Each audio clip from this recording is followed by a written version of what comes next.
Warm Springs, originally known as Bullockville, has a history rooted in its natural mineral springs, which flow at a constant 88 to 90 degrees Fahrenheit. Evidence suggests that Native Americans, including the Creek Indians, used these springs for their perceived healing properties long before European settlement. The springs, located near Pine Mountain in Meriwether County, were known to indigenous peoples for centuries, possibly for aiding the recovery of the sick and wounded. European settlers began arriving in the late 18th century, and by the 1830s, the area became a health resort destination after David Rose developed the springs in 1832, attracting visitors seeking relief from ailments like yellow fever. The town was incorporated as Bullockville in 1893, named after the influential Bullock family, who owned significant land and businesses in the area. Development as a spa town in the 19th century. In the 19th century, Warm Springs, then Bullockville, gained prominence as a spa town due to its warm mineral springs. Wealthy Southerners, particularly from Savannah and later Atlanta, vacationed there to escape disease and urban life, traveling by railroad to Durand and then to Bullockville.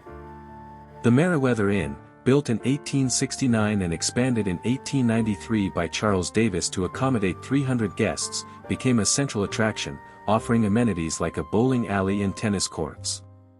Prominent figures such as Henry Clay and John C. Calhoun visited, and the area thrived as a summer resort. Despite a fire destroying the original resort in 1865, it was rebuilt, and the springs continued to draw visitors until the early 20th century when the rise of automobiles shifted tourism elsewhere, leading to the decline of the Meriwether Inn. Franklin D. Roosevelt's influence and the Little White House.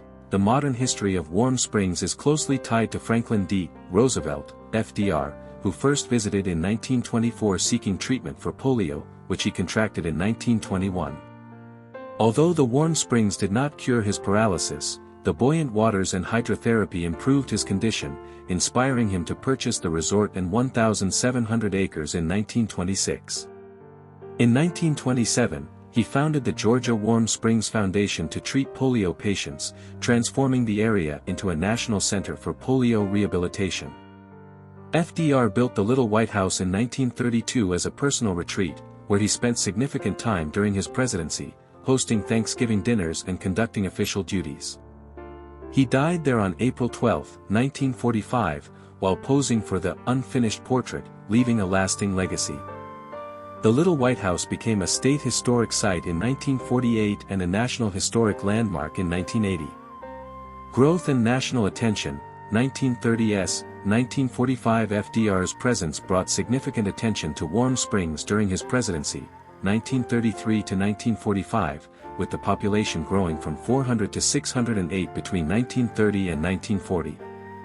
The town welcomed dignitaries, scientists, and celebrities, and infrastructure improvements included a new airport, Roosevelt Field, a Donald Ross-designed golf course, and the construction of Georgia Hall in 1933, replacing the dilapidated Meriwether Inn. The Georgia Warm Springs Foundation, later the Roosevelt Warm Springs Institute for Rehabilitation, became a pioneering facility for polio treatment, and FDR's experiences in the rural area influenced New Deal programs like the Rural Electrification Administration. The March of Dimes, established in 1938, furthered polio research and treatment, cementing Warm Springs' national significance. Post-Roosevelt era and modern tourism. After FDR's death, Warm Springs' population and business declined, but the town was revitalized in the late 20th century as a shopping and dining destination. The Little White House and adjacent FDR Memorial Museum remain major attractions, preserving FDR's legacy and showcasing polio treatment history. The Roosevelt Warm Springs Institute continues as a vocational rehabilitation center, using the springs for therapeutic pools, though public swimming is limited to special events like Labor Day weekend. The historic district, with its 1920s, 1930s architecture, was designated a National Historic Landmark in 1980. Today, Warm Springs attracts over 300,000 visitors annually, offering historic sites, unique shops, and Southern cuisine at places like the Bullock House Restaurant, rebuilt after a 2015 fire. The town remains a charming destination, blending history, natural beauty, and Southern hospitality.